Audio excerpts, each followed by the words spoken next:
अस्सलाम वालेकुम viewers, welcome to exploring पांडा। तो आज का हमारा डिस्कशन का टॉपिक है डाइजेशन इन अमीबा। ठीक है, तो अगर हम इसके अंदर कुछ शॉर्ट वर्ड्स की वर्ड्स देखें याद रखने के लिए, तो वो हमारे पास है H3FE। ठीक है, H से हैबिटेट, 3F से feeding, food vacuole, fine canals और E से इजेशन। ठीक है, तो इसी शॉर्ट वर्ड्स को हम याद रख के इस कंप्लीट जो प्रोसेस है डाइजेशन, उसको जो है वो रिमेंबर कर सकते हैं। ठीक है, उसको हम लर्न कर सकते हैं। क्लियर। तो अगर हम बात करें इसके अमीबा के हैबिटेट की, ठीक है ना, अमीबा किस तरह का हैबिटेट शो करते हैं, तो ये रहते हैं मोस्टली फ्रेश वाटर पॉन्ड्स और शैलो लेक्स में। They are mostly found in fresh water ponds and shallow lakes। काफ़ी गहरी गहरी लेक्स में और फ्रेश वाटर जो है पॉन्ड्स हमारे पास होते हैं, वहाँ पे अमीबा बहुत ज़्यादा देखने को मिलेंगे आपको। ठीक है ना। तो अगर हम बात करें इनकी फीडिंग की, ये किस तरह की फीडिंग करते हैं, ये किस तरह का जो है वो फीडिंग हैबिटेट शो करते हैं हमारे पास, तो ठीक है ना। तो हमें पता है कि ये फीड करते हैं टाइनी ऑर्गेनिजम्स के ऊपर। ठीक है ना, they feed on tiny organisms. कौन से टाइनी ऑर्गेनिज्म? जो इन फ्रेश वाटर पॉन्ड्स और लेक्स में रहते हैं। तो इनमें मोस्टली आता है जो वो है पैरामीशियम। ठीक है ना, तो पैरामीशियम हमारे पास आएगा, जिसको मोस्टली जो देखने को मिलता है। ठीक है ना, तो पैरामीशियम, ठीक है, तो आपकी बुक में जो है वो पैरामीशियम की बेस्ट एग्जांपल दी गई है, जिसके ऊपर अमीबा फीड करते हैं। ठीक है, उसके अलावा भी कुछ माइक्रो ऑर्गेनिजम्स होते हैं छोटे छोटे, जो कि अमीबा से थोड़े साइज में स्मॉल होते हैं। ठीक है, तो अमीबा इनको अपने अंदर जो है वो इनगल्फ कर लेते हैं in the form of food vacuole. ठीक है, तो हम देखते हैं किस तरह ये इनगल्फ करते हैं। ठीक है ना, तो ये उसके अलावा सिवरल ऑर्गेनिक मैटर,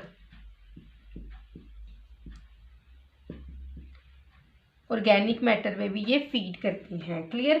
तो अगर हम बात करें कि इसके अंदर फूड वैक्यूल क्या है, तो फूड वैक्यूल क्या होता है कि अमीबा जो होते हैं ये किसी भी फूड के साथ जब कॉन्टैक्ट में आते हैं, ठीक है ना, तो फूड के साथ कॉन्टैक्ट में आने के बाद जो इनकी सेल मेम्ब्रेन है वो अंदर की तरफ आना शुरू हो जाती है और उसके ऊपर एक वैक्यूल बनाना शुरू हो जाती है। ठीक है ना, एक सुराख सा अपना एक जो है वो गड़ा बनाना शुरू कर देती है, जिसके अंदर फूड इस तरह आके फंस जाता है और ऊपर से ये बंद होना शुरू हो जाती है, जिसको हम नाम देते हैं फूड वैक्यूल का। ठीक है, इसमें जो है वो ऑर्गेनिक फूड होता है, जो ये रेड कलर से मार्क किया है मैंने। ठीक है, और इर्द गिर्द ये इसके मेम्ब्रेन आ गई है, और जो ये वाइट कलर है इसका साइज बड़ा है, वो किस वजह से? क्योंकि इसके अंदर वाटर है। हमें पता है कि ये पानी में रहते हैं, तो जब ये फूड के इर्द गिर्द अपनी मेम्ब्रेन को लाएगा तो साथ वाटर भी इस फूड के साथ इसके अंदर आ जाएगा, और वाटर जो है वो इसके साइज को इंक्रीज कर देगा, जो वैक्यूल बनता है। ठीक है, जिसको हम नाम दे देते हैं, ये हमारे पास क्या है? Food vacuole. ठीक है,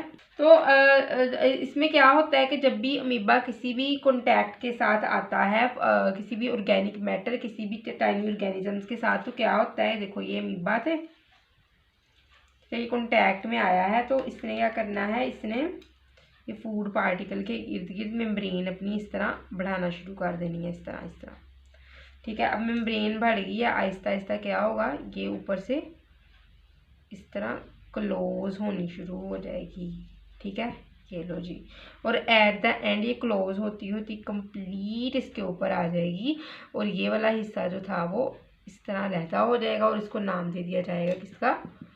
फूड वैक्यूल का। तो बेसिकली अमीबा की मेम्ब्रेन ही फूड वैक्यूल बनाती है। ठीक है, इर्द गिर्द जो है वो कवरिंग करके फूड पार्टिकल को ये वैक्यूल के अंदर कन्वर्ट हो जाती है, इसको हम फूड वैक्यूल का नाम दे देते हैं। क्लियर, यहाँ तक आपको समझ लग गई है फूड वैक्यूल की। अच्छा, तो अब क्या होता है कि जो ये इर्द गिर्द इसके ये स्ट्रक्चर आता है, इसको नाम दिया जाता है सीडोपोडिया का। ठीक है,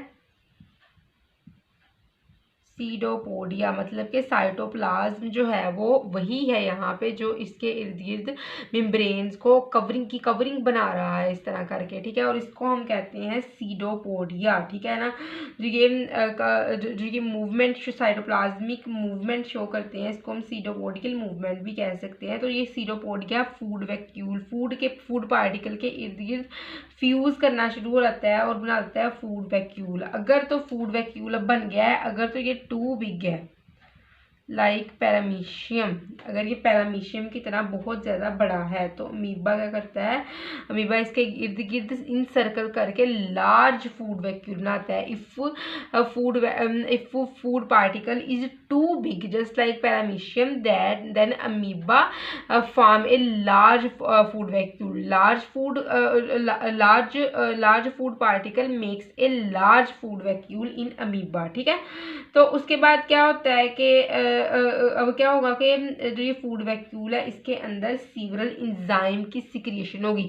और सबसे पहले जब फूड वैक्यूल बन जाएगा उसके बाद वाटर दोबारा बाहर की तरफ जाना शुरू हो जाएगा, ठीक है। फूड वैक्यूल लॉस कर देगा वाटर को और ये अगेन जो है फूड वैक्यूल स्मॉल सा वैक्यूल बन जाएगा, स्मॉल फूड वैक्यूल के अंदर कन्वर्ट हो जाएगा, ठीक है। तो फर्स्ट ऑफ ऑल क्या होगा कि ये स्मॉलर होगा और फिर दोबारा क्या होगा कि इसके अंदर जो है वो लाइसोसोम होंगे जो कि बहुत से हाइड्रोलिटिक एंजाइम सिक्रिएट करेंगे। लाइसोसोम यहाँ पे आएगा, ये लो जी, ये है लाइसोसोम। इसने यहाँ पे क्या करना है, इसने यहाँ पे करने हैं हाइड्रोलिटिक एंजाइम इस फूड वैक्यूल में सिक्रिएट, ठीक है। Hydrolytic enzyme is secreted by lysosome in this food vacuole, ठीक है। और जो एंजाइम जो होते हैं यहाँ पे सिक्रिएट किए गए हैं और इसमें फर्स्ट फेज होती है डाइजेशन की, कि जहाँ पे कोई है माइक्रो ऑर्गेनिज्म, ठीक है। लाइसोसोम आया, लाइसोसोम ने इस micro organism containing food vacuole के अंदर अपने एंजाइम सिक्रिएट कर दिए, ठीक है। अपने एंजाइम सिक्रिएट किए तो सबसे पहले क्या होगी, जैसे ही यहाँ पे एंजाइम लगे हैं तो कोई अगर लिविंग ऑर्गेनिज्म है, यहाँ पे कोई माइक्रो ऑर्गेनिज्म है, उसकी होगी killing. First of all is killing, पहले होगी किलिंग उसकी, उस लिविंग माइक्रो ऑर्गेनिज्म की। दूसरा काम उसका होगा सॉफ्टनिंग, किलिंग भी हो गई है और सॉफ्टनिंग होती है फूड की, ठीक है। तो उसके बाद क्या होता है कि ये किलिंग और सॉफ्टनिंग होती है बहुत ज़्यादा एसिडिक मीडियम में, ठीक है। एसिडिक मीडियम ऑलमोस्ट 5.6 pH के मीडियम में इसकी किलिंग और सॉफ्टनिंग करवाई जाती है, ठीक है। और उसके बाद जब एक दफ़ा किलिंग हो गई, सॉफ्टनिंग हो गई फूड की, ठीक है, फूड और माइक्रो ऑर्गेनिज्म की, तो अब क्या किया जाता है, अब दोबारा एसिडिक मीडियम से इसको ले लिया जाता है अंदर के इन्वायरमेंट को बेसिक मीडियम की तरफ। तो वो होगा ऑलमोस्ट 7.3 pH, ठीक है ना। सबसे पहले क्या हुआ, फूड वैक्यूल बना, फूड वैक्यूल का लार्ज साइज बड़ा था क्योंकि उसके अंदर बाहर से पानी आ गया था। अब फूड वैक्यूल अपना पानी जो है वो लॉस कर रहा है, ठीक है, इन्वायरमेंट में, और स्मॉल हो जाता है स्मॉल फूड वैक्यूल। अब स्मॉल फूड वैक्यूल के साथ जो ये स्ट्रक्चर है ब्लू कलर से मार्क किया मैंने, ये लाइसोसोम है, ठीक है। इस लाइसोसोम ने क्या करना है, इसने यहाँ पे सीवरल हाइड्रोलिटिक एंजाइम की सिक्रिएशन करनी है। यहाँ पे अगर कोई माइक्रो ऑर्गेनिज्म, कोई लिविंग माइक्रो ऑर्गेनिज्म मौजूद था, इसकी किलिंग हो जाएगी, इसकी सॉफ्टनिंग हो जाएगी। क्योंकि अंदर की pH बहुत कम हो जाती है जो लाइसोसोम के एंजाइम सिक्रिएशन से, ठीक है ना। तो pH ऑलमोस्ट 5.6 हो जाती है, लेकिन जैसे ही उसकी किलिंग हो जाएगी, उसकी सॉफ्टनिंग होगी, तो pH को बढ़ा दिया जाएगा, ऑलमोस्ट 7.3 pH लेके आएंगे, जो कि एक अल्कलाइन मीडियम बना देगा, ठीक है। इसमें इस प्रोसेस में ये सारा pH कम ज़्यादा करके क्या होता है, डाइजेशन कंप्लीट होती है।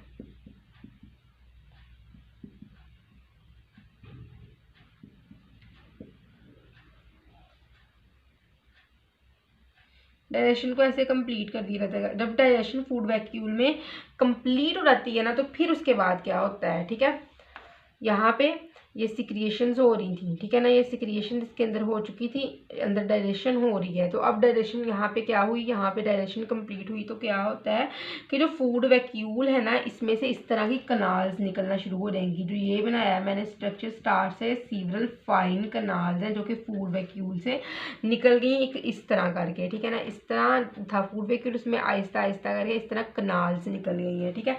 अब ये कनाल्स जो होती हैं ये क्या करती हैं, ये डाइजेशन के प्रोडक्ट को पास्ट करवाती हैं, ठीक है। डाइजेशन का प्रोडक्ट यहाँ से इस तरह बाहर की तरफ पास आउट होते हैं, ऐसे जी। ठीक है, इस तरह डाइजेशन जो है कि प्रोडक्ट बाहर की तरफ फाइन कनाल्स बन के उनमें से, उन कनाल्स में से निकाले जाते हैं बाहर की तरफ। और उसके बाद क्या होता है कि ये जो है डाइजेशन वाला प्रोडक्ट्स ये फाइनली इनको साइटोप्लाज्म के अंदर लाया जाता है। और ठीक है, और बाद में एनिमल के डिफरेंट मेटाबॉलिक रिएक्शंस में इनको यूज़ करवाया जाता है। ठीक है, और उसके बाद क्या है कि जो अनडाइजेस्टेड मैटर था, यहाँ पे मौजूद कुछ अनडाइजेस्टेड मैटर मौजूद था, वो क्या होता है डाइजेस्टेड मैटर को ये यूज़ कर लेंगे। ठीक है, जो अमीबा के सेल्स हैं उसको यूज़ करेंगे डाइजेस्टेड मैटर को, लेकिन जो अनडाइजेस्टेड मैटर है ऑर्गेनिज्म की बॉडी से उसको हमेशा बाहर निकाला जाता है एनिमल के केस में। ठीक है ना, तमाम एनिमल के केस में अनडाइजेस्टेड फूड को बॉडी से बाहर निकाल दिया जाता है। ठीक है, तो ये क्या होता है कि जो अनडाइजेस्टेड फूड है उसको, क्योंकि इनका कोई माउथ नहीं है प्रॉपर, तो यही जो है वो मेम्ब्रेन की डिफ्यूजन के जरिए ही इसको बाहर निकाला जाएगा। तो यहाँ से क्या होता है, यहाँ से अनडाइजेस्टेड फूड को बाहर की तरफ निकाल दिया जाता है सरफेस के किसी भी पॉइंट पे। At any point of the surface undigested food can be expel out of the body of the amoeba. ठीक है ना, तो फाइन कनाल का मैंने बता दिया कि फूड वैक्यूल जो होते हैं ये छोटी छोटी कनाल्स बनाती हैं,